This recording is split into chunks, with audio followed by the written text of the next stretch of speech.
Hello, hello. It is Monday. You know what that means. Welcome to another episode of Run Talk, broadcasting from our Instagram and Facebook live studios in Southern California. This is Run Talk. I'm your host, Dr. Jason Karp. Thank you for joining us. On today's episode, we're going to talk about running volume.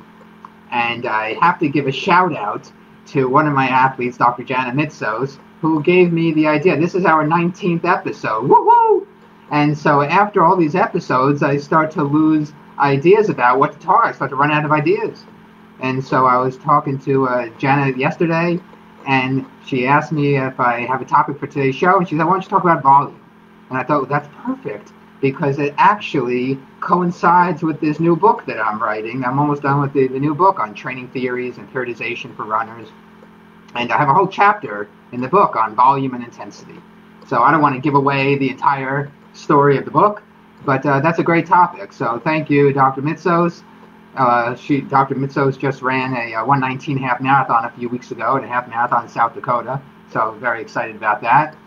And so thank you for giving me the topic for today's show. So today's show will all be about volume, because, especially it's pretty timely, because, we see on Instagram and Facebook, a lot of recreational runners will post their mileage. I don't even know, they must have an app, because you know how they post things and in the corner it says how much they ran and the pace that I'm so technologically uninclined. I don't have an app like that show, I don't need to report every single day I go out for a run. But there are people on Instagram, every single run they go on, they feel like they have to share it with the world. It's like, why do I care if you ran 8 miles at 7:57 pace or 8:20 pace? Why do I care so much? But it's amazing. Everybody needs to share every single day that they run.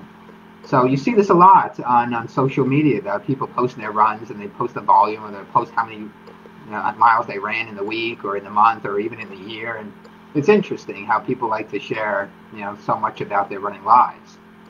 I guess because I grew up at a time where there wasn't social media, that I don't feel so inclined. I run every day, guys, but I don't post about it every single day. And so today's show is all going to be about the volume. Hi, Christopher on Facebook. Thanks for joining us. Feel free to ask questions as I ramble on. Unlike other television shows that have a teleprompter where they're reading word for word, there is no teleprompter here on Run Talk. I just talk off the top of my head, and I say what I want to say, and I let you guys chime in and direct what I talk about, because I want to be able to answer all your questions. So the running has an interesting story about volume. Runners didn't used to run a lot of volume, and perhaps the most often cited case of this is Roger Bannister. For those of you who don't know, Roger Bannister was the world's first sub-4-minute miler.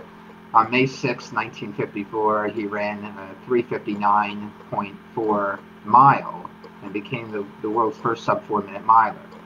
And Roger Bannister was a unique story. He was a unique individual because he was a medical student at Oxford while he was attempting to run the world's first sub-4-minute mile.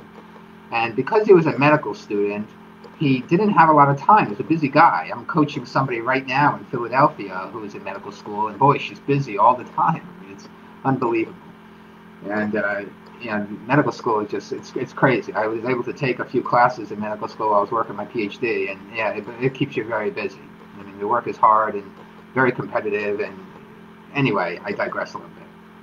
But he was in medical school, and so he didn't have a lot of time to run. He would run only about 30 minutes a day, and he did a lot of interval workouts to make up for the fact that he didn't do a lot of volume because he didn't have a lot of time. He did a lot of short, fast interval workouts. His most often cited workout was 10 times 400 at goal mile race pace. That was like his bread and butter workout. And when he got to the point where he could do 10 of them in 59-60 seconds, then he knew he was ready to run a 4-minute mile. And that's what happened. That's how he did it. Build up to the 4-minute mile. He was able to accomplish 10 times 400 in 59-60. And so that's the story of Roger Bannister. He ran a lot of intensity, not a lot of volume. Then we fast forward many years, and we get to somebody named Emil Zatopek, who was from the old-fashioned Czechoslovakia. What the Czech Republic is now, it used to be Czechoslovakia. And Emil Zatopek, who is a very well-known runner, and actually he preceded, it's interesting, he actually preceded a little bit Roger Bannister. Emil Zatopek was a great runner in the 40s and in the early 50s, so it was actually before Roger Bannister broke the 4-minute mile. But it was in a completely different part of the world, and I don't know if there was any communication between the two of them. I don't know if they knew each other or if they talked about training. That part I don't know. But Emil Zatopek he may have been the first one to really do a high volume of work, although it came in interval training. He did a lot of interval. He would do 40 times 400 meters, and he amassed a lot of volume per week, but it came in the form of interval training. Perhaps the biggest impact on training over the years, going from the 40s and 50s to what runners do now, has been the volume. The volume has probably been the biggest single change in training over the years. And volume has a lot of repercussions. It has a lot of influence on a runner's performance. Any race that takes over about 2 minutes is more influenced by aerobic metabolism than not aerobic metabolism, than anaerobic metabolism. So even 800-meter runners who run, minute 40, minute 50, 2 minutes for the race, even they run a lot of miles per week. The best 800-meter runners in the world run 60, 70, 80 miles a week during their base phase of training. And the reason for such high volume is because of what happens to aerobic metabolism. And that's why I was talking to one of my athletes earlier today, and she was a little bit surprised by how come the best marathon runners are also very good at 5K. And that's a very interesting point. And it is because any race that takes over 2 minutes to complete is much more influenced by aerobic metabolism than anaerobic metabolism. And that's why even middle distance runners run a lot. The best milers in the world don't run much less per week than the best marathoners in the world. And there's many reasons for that. Aerobic running has many influences on your performance. I could run down the list. Very quickly, I'll run down the list of things that are affected by all that aerobic work. Number one, in no particular order, number one, and perhaps the most significant impact, is on the mitochondria. Mitochondria are very sensitive to the volume of work done. Mitochondria, as we all learned about in high school biology class, is your aerobic factory. That's where all the aerobic metabolism takes place. You have anaerobic metabolism, anaerobic glycolysis, which is one of the two anaerobic energy systems, that happens outside of the mitochondria. Metabolism is very compartmentalized. Aerobic metabolism is inside the mitochondria. Anaerobic metabolism happens in the cytosol, which is the fluid-filled portion of muscle. It happens outside. Very important for this to be the way it is, and it's interesting how metabolism is very compartmentalized to different parts of the muscle. So aerobic metabolism happens inside the mitochondria. The mitochondria are very sensitive to the volume of training that you do. When you do a lot of aerobic work, that is a very strong stimulus for what's called in the scientific literature as mitochondrial biogenesis. The genesis, the formation of, the biological formation of more mitochondria. You can more than double how much mitochondria you have in your muscles. When you go from an untrained state to a trained state, you can more than double how much mitochondria you have. And the more mitochondria you have per given area of muscle fiber, then the better the aerobic metabolism, the more powerful the aerobic metabolism is, and the greater your capacity for aerobic work. And so that may be the biggest influence of doing a lot of running, is the impact on the mitochondria and the ability to be better at aerobic metabolism, to have more aerobic factors. I've talked about I Love Lucy and how this whole thing comes down to I Love Lucy episode with the chocolates. I'm not going to recount that episode right now. I've done that in different episodes of Run Talk and in my writings. But it's all about laying down more conveyor belts. If you want to produce more products, more ATP, or energy currency, then we need to have more conveyor belts all working at the same rate. And the conveyor belts, the factories in which those conveyor belts live, that's the mitochondria. So the more mitochondria you have per area of muscle, the better aerobic athlete you're going to be. You also get more capillaries from doing all of that aerobic running. You also get more capillaries that perfuse like an intricate spider web around the muscle fibers. You get more capillaries. And the closer any given capillary is to any given mitochondrion, I-O-N, singular, mitochondria with an A at the end, plural, the more capillaries that you have, the greater the spider web network that perfuses the muscle fibers, then the closer any given capillary is to any given mitochondrion. And because of that, the shorter the diffusion distance for oxygen. Oxygen diffuses out of the capillaries, it takes an exit out of the capillaries, it diffuses into the mitochondria.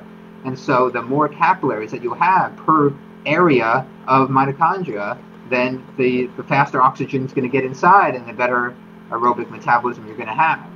And so that is also a significant impact of aerobic work, of all of that volume that you do, is that you make more capillaries to make a greater spider web around your muscle fibers.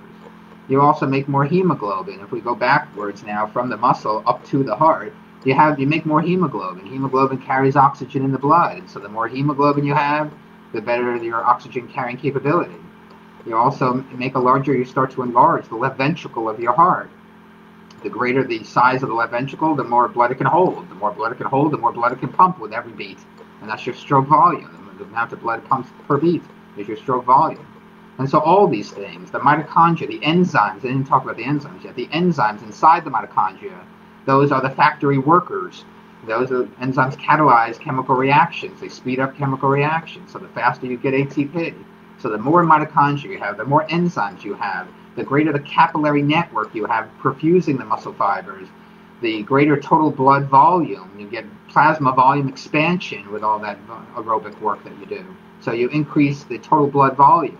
You increase the amount of hemoglobin in the blood. You make a larger left ventricle so you can pump more blood with every beat. All of these things are very responsive to the volume of work that you do. And nowadays, compared to the 1950s when Roger Bannister was running, nowadays when you look at what runners do, when you look at what elite runners do, they run a lot of volume. There are very few, if any, elite runners around the world, males who run less than 90 miles per week and females who run less than 75 miles per week. It is impossible, unless you are a genetic freak, to be an elite runner if you are running less than that amount of mileage. Even my own study on the Olympic Trials qualifiers from 2004, I'll put a link to that in the comments when we're done, that I found that the men, I looked at the training characteristics. I wanted to find out what the training characteristics are of the men and women who qualified for the 2004 U.S. Olympic Marathon Trials for the entire year of training leading up to the trials, which is one thing that made that study unique. All other studies that have looked at training, they've never looked at a whole year of training. They only look at a little snippet of training. I wanted to look at what a whole year of training was leading up to the Olympic trials. The males average, and this was back when the Olympic trials qualifying time was 2:22 for men and 2:48 for women. Now it's a little faster for both men and women. But back then for 2004, the Olympic trial standard was 2:48 for women and 2:22 for men. The men had averaged 90 miles per week for the entire year of training leading up to the Olympic trials, and they peaked at 120 miles per week. The women had averaged 72 miles per week for an entire year of training, and their peak weekly mileage was 90. And so, again, these people are, 248 for the women, 222 for the men. So not quite Olympic level, but at least Olympic trials level in the U.S. That the men were averaging for an entire year 90 miles per week, and the women were averaging 72 miles per week.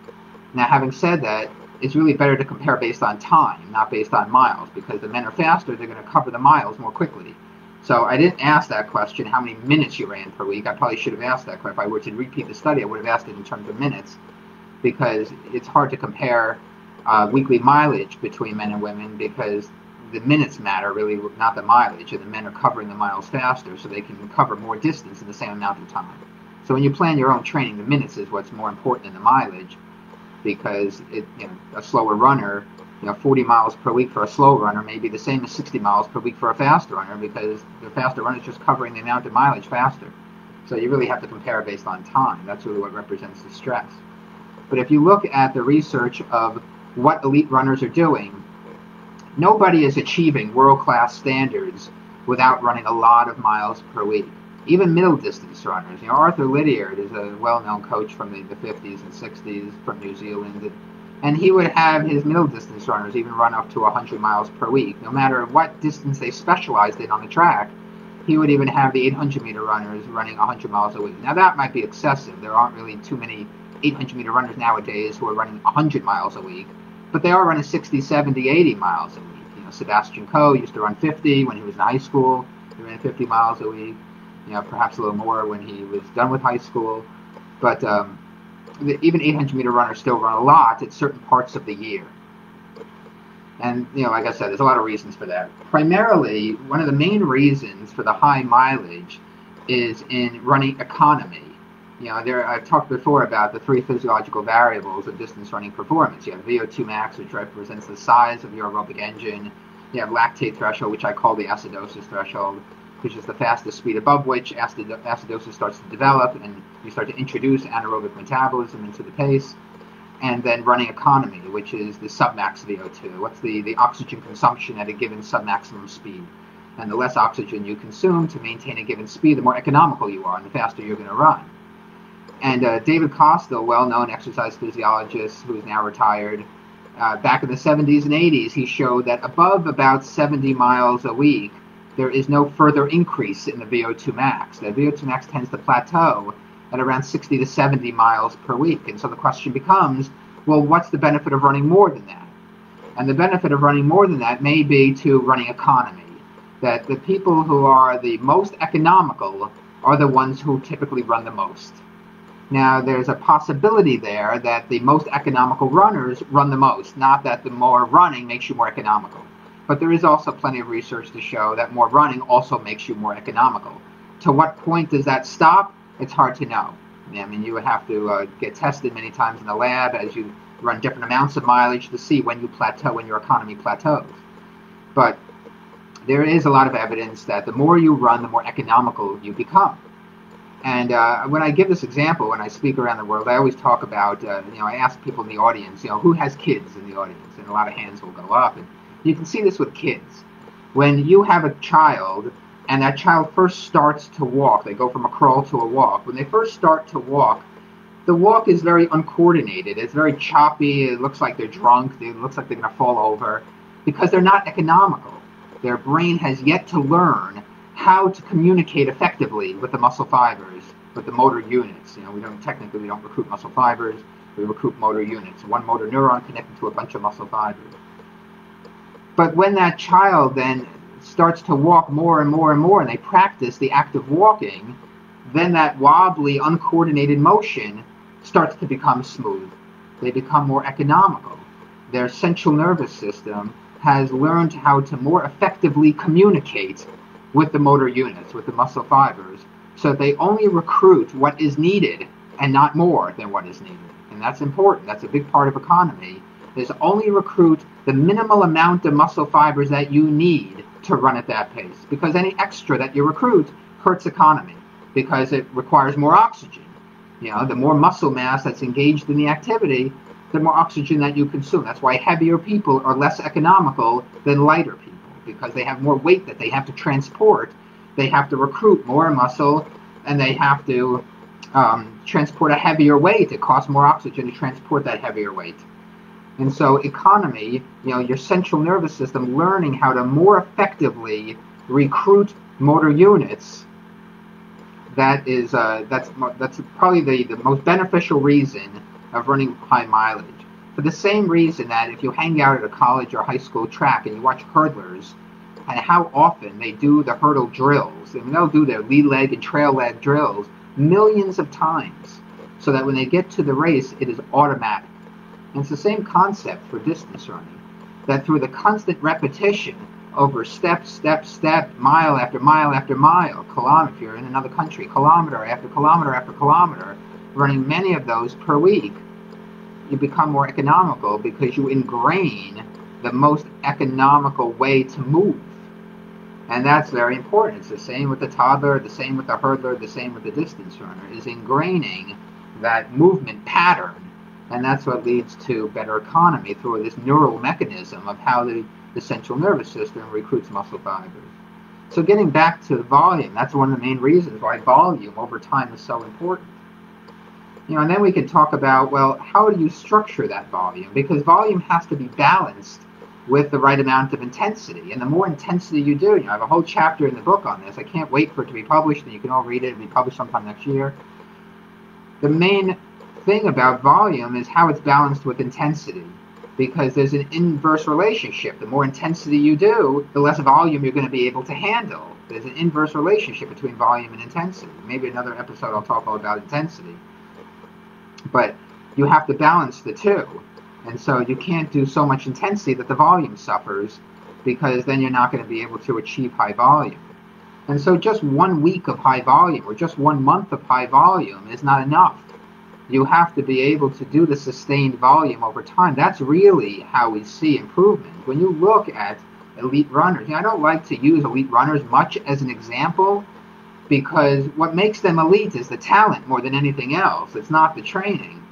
But if you look at how they progress over the years from high school and college and ultimately to the elite level, you see how it's the high volume over time that is what really brings the talent to the forefront, because it comes to this word that I use a lot, habituation. You want to run, high, whatever that high mileage means for you. For an elite runner, it may be 100 miles a week. For a recreational runner, high mileage might be 50 miles a week. That's okay. Whatever that high mileage is for you, you have to find your sweet spot and what you can handle and what you're going to thrive off of, what you're not going to get injured on. But it's the sustained mileage over time that really is what makes the difference, because you habituate to the stimulus. And what that means is that you have fully adapted to that stimulus, where you have now become physiologically different, where the structural and functional proteins, the enzymes, the mitochondria, the capillaries, the hemoglobin, all of that gets integrated into who you are and becomes a permanent part of who you are. And that's what I mean about habituation.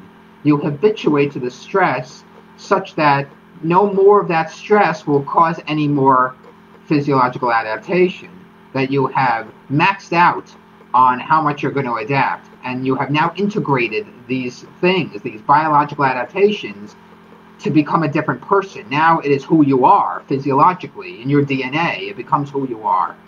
It's no longer a stress. Now it becomes who you are. And when you get to that, and that takes years of development to happen.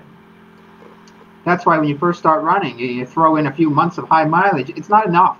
It's good. It's a good starting point, but it's not enough. It takes years of the mileage to really manifest itself and habituate to it. Aerobic work takes a lot longer to fully respond to than anaerobic work.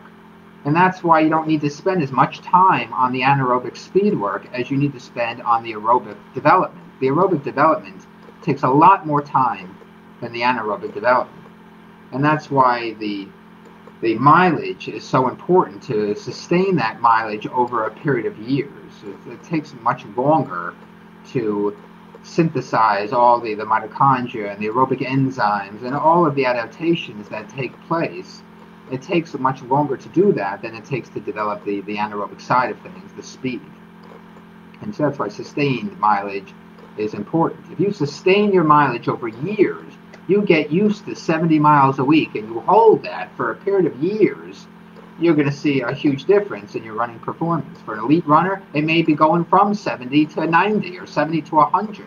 If you can get used to 100 miles a week for years, that's going to make a huge difference in your running performance, whether you are a middle distance runner or you are an elite long distance runner.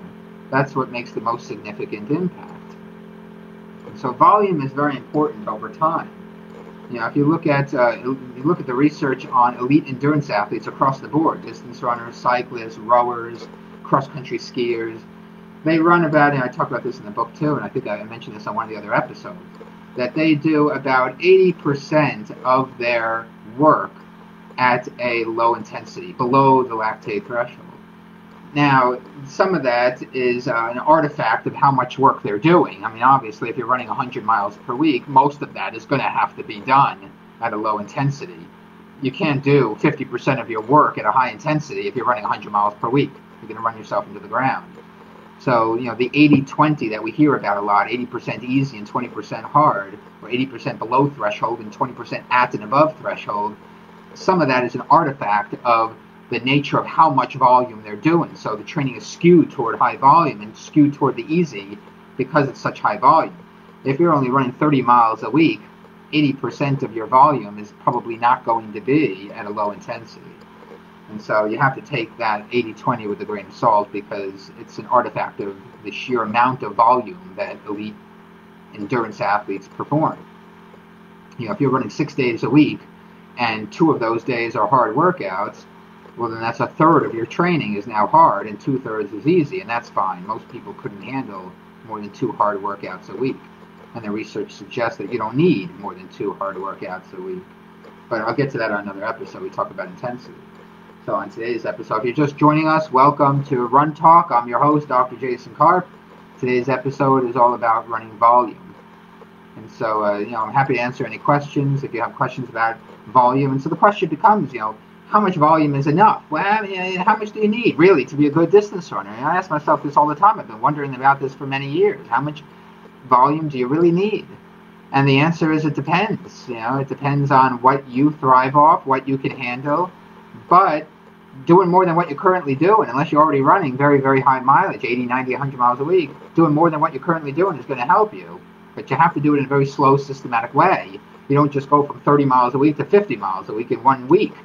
You have to do it very slow and very systematically. So whatever your starting point is, say your starting point right now is 30 miles a week, then go to 35 and run 35 for several weeks and habituate to that stimulus. Do it for several weeks. Then go to 35 miles a week and do that for several weeks. Then go to 40 miles a week and do that for several weeks. Then go to 45 miles a week and do that for several weeks. And that's how you increase the stress over time. You apply the stress, you allow yourself to adapt, habituate to that stress, and then you increase the stress slightly, not too much, slightly increase the stress, and then you adapt to that stress, and then you increase the stress a little bit more, you adapt to that, and that's how you move up the ladder. And then over time, maybe a year later, you're up to 60 miles a week from 30 miles. Maybe you give yourself a whole year to go from 30 to 60. You give yourself a whole year or 2 years to get to that point. And to go from 60 to 80, same concept. Maybe you give yourself a whole year to go from 60 to 80 miles a week. You don't just do it in a matter of a month or two. And so find out where you are, whatever your starting point is, and you slowly and systematically increase the stress. And so that you over time habituate to the stress, and you find out what's the point at which you do the best. And that's going to be different for each runner. It also depends on your muscle fiber type. I know we had a whole episode on muscle fiber type and what that means for your training. Somebody with a lot of slow twitch fibers is going to be able to handle and thrive off of more mileage. Somebody with more fast twitch fibers will do a more modest amount of mileage. But you still need to do a decent amount in order to be good at the middle distances. Somebody with more fast twitch than slow twitch, well, they'll be a sprinter. So then, that's a whole other animal. It's a whole other sport. We don't talk about that unless we're talking about sprinting. But aerobic work, 800 meters up to the marathon and even beyond the marathon, then it's all about. Then you're going to have more slow twitch than fast twitch. Otherwise, you would be a sprinter. And so, if you're a distance runner, by default, you have to have more slow twitch than fast twitch. Otherwise, I would say you're in the wrong sport, and you should go be a sprinter or do some sport that's more fast twitch fiber oriented. But the volume is important regardless of the race, and it's just a matter of how much you do, where your strengths and weaknesses lie. You could also take, I could talk about this on another episode, you could take the Emil Zatopek approach, where you do a high volume of interval training if you're more fast twitch oriented. If you have still more of a distance runner, but if you have, a great mix of fast twitch and slow twitch, then you might benefit off of doing a high volume of interval training. Whereas if you're more pure slow twitch, if you have like 90% slow twitch, then you'll fare better off of the very high slow mileage and the threshold workout, the tempo runs. You'll fare better off of that. You'll do better off of that kind of a training if you've got a lot of slow twitch fibers, which are very good at holding a pace for a long period of time. So a lot of it depends on your strengths and what perspective you should take to your training and how you achieve the high volume. Because there's more than one way to achieve high volume. You can take the slow aerobic approach. You can take the high volume of interval training approach, which is more quality, but you're doing a lot of repetitions. So it all depends. So I could talk all day about this. I do. It's already half an hour into the show. So if anyone has any questions, I can scroll to see. A lot of people waving. Hi, everybody. But if you don't have any questions, then I just keep talking to myself. I'm literally staring at myself when I talk to this. Maybe one day I'll be picked up by CBS or NBC or ABC or some obscure cable network, and I'll be able to talk to the camera where I don't see myself. Right now I'm talking to myself. So I don't know what more to say about volume, really. It's just a matter of sustaining the volume over time. And that's really how you see improvements in performance, and balancing the volume with just the right amount of intensity so that you're not sacrificing the volume. The aerobic work is paramount in how you do that aerobic work. Most people, here's one thing to say. See, without a teleprompter, you just have to think off the top of your head. Most people take their easy runs too fast. And so they make it a little bit more anaerobic, and that's not going to help the aerobic performance. And so you have to make sure that easy is easy. You know, by running the easy runs easy, it enables you to increase your volume over time. And so that, you know, like I said before, there's an inverse relationship between volume and intensity. So if you want to be able to increase the volume over time, you have to take most of that volume easy. And it has to be purely aerobic so that you can handle more work over time. And so you can be ready when it's time to run hard. On the hard days, you get more out of the hard days if you take the easy days easy. That's the single biggest mistake. You know, people out themselves on social media where they post these things, they post the pace that they run. And I'm thinking, you know, if you're really running that pace for these runs, you should be a much faster runner because they take their easy days way too fast. That's the single biggest mistake that runners make, is that they take their easy days way too quick. The slow has to be really, really slow. You know, when you understand what it is you're trying to train, then you understand why not to run faster. Andrea says, define easy as easy. Well below the lactate threshold. So if you have a heart rate monitor, which a lot of people have now, that your easy run should be about 70 to 75% of your max heart rate. Your real max heart rate, not some age-predicted equation that you use. If you know what your real max heart rate is, it should be about 70 to 75%. That fluctuates depending on where you're running, the temperature, the up and down of the hills, but the average over the entire run should be about 70 to 75% of your max heart rate. In terms of your breathing, it should be very controlled breathing. You know, breathing is another way to objectively measure how hard you're running. And so your breathing should be not labored at all. It should be very comfortable breathing. You should be able to have a conversation with yourself if you're running by yourself. You should be able to have an out loud conversation with yourself, or if you're running with somebody else, then you should be able to talk in full sentences without feeling like you're huffing and puffing. So easy is easy. It should feel gentle. I use that word gentle a lot with the people that I coach, that the run should be gentle. It shouldn't feel like you're pushing the pace. When you get done with the run, you should feel like you could have run a lot longer. Or if it's a very long run, then you should feel like the fatigue comes from the duration of the run, not from the pace. If you feel that the fatigue is coming from the pace, then you know you're running too fast.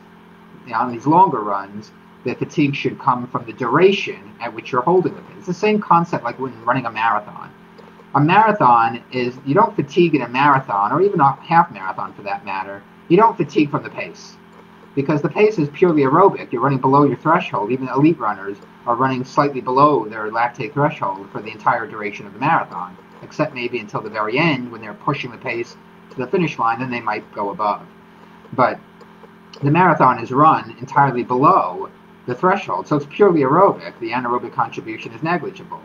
What causes fatigue in a marathon is the duration at which you're holding this pace. The muscle fiber damage, the glycogen depletion, all these things that happen because you're running for a very long time. The pace is not what influences the fatigue in the marathon. It's the same thing in training. If the fatigue is coming from the pace, then you know you're running too fast. The fatigue should come from the duration at which you're holding the pace, not from the pace itself. So that's another guideline that you can use. Ask yourself, am I getting tired because of the pace, or am I getting tired because I'm out here a very long time? And so those are ways to determine how easy is easy. That the pace should not be what's causing the fatigue, your heart rate should be no more than 75% of your max, and your breathing should not be labored. It should be very rhythmic breathing. You know, my doctoral dissertation was all about the rhythm of breathing in time with the foot strikes. And so you can even get into that, to time your breathing with the foot strikes. That when the effort becomes more anaerobic and it becomes faster, you're no longer timing the breathing with the foot strikes. But when you're running rhythmically, when you're running comfortably, then the breathing through the process of training will become more rhythmic with your foot strikes, with your stride rate.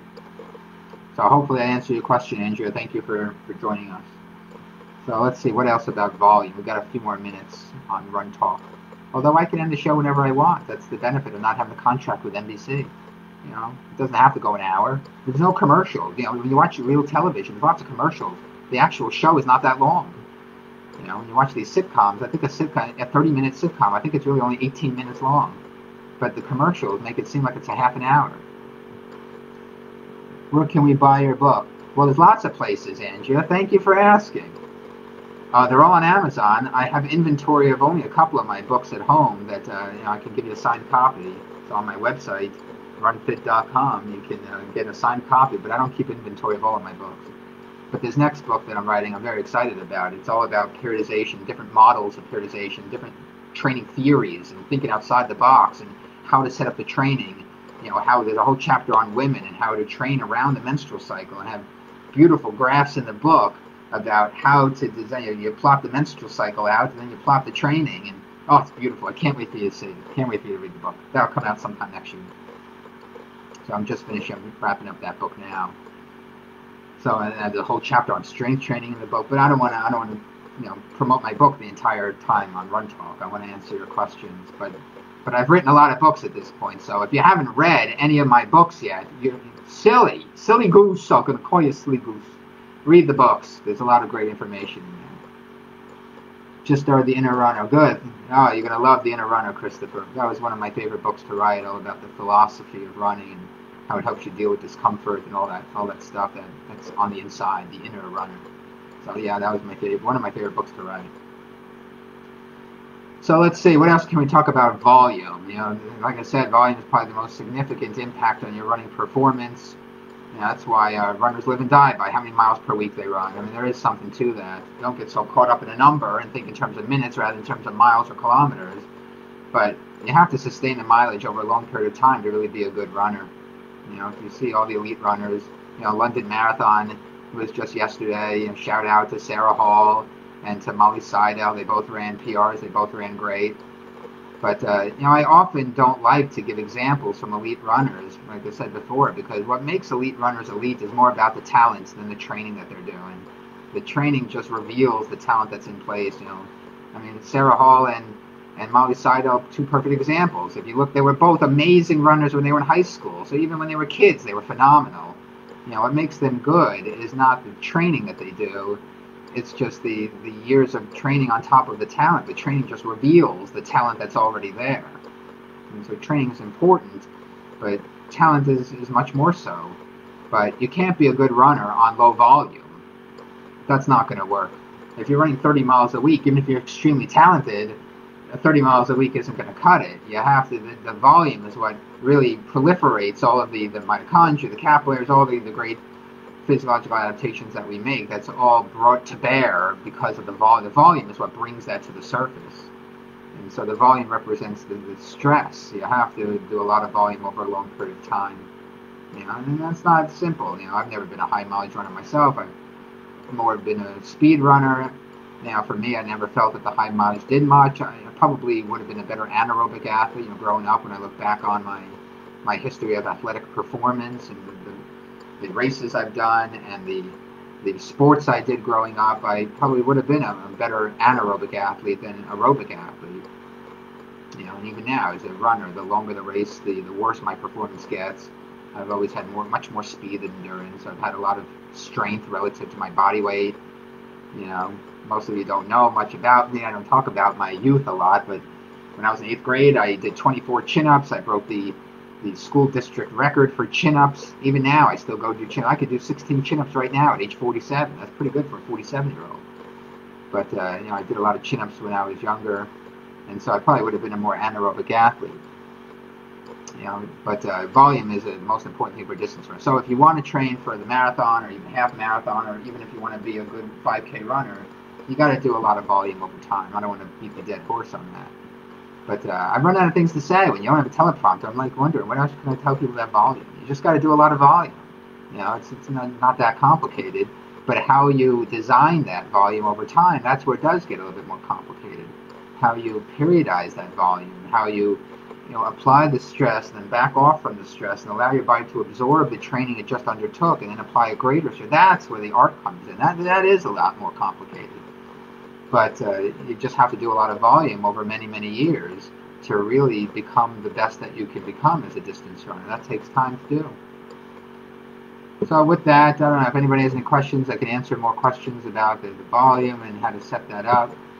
But if nobody has any questions, then let's finish. I always finish each week with a thought about running and how it relates to life and So I want to finish today with something that I shared recently with an elite runner before she was getting ready to run in a race a few days ago.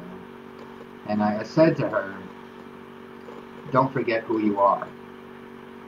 And I think sometimes, especially with social media and how easy it is to compare to other people, that sometimes we can forget who we are. And running always has a way of centering us and reminding us of who we are. And I've said this many times before, and I say this in the book, Christopher, you'll read this in the book, The Inner Runner, that running enables us to narrow the gap between who we are and who we want to be. And so every time you go to the start line of a race or the start line of a workout, remember who you are and use that to have a better workout or have a better race.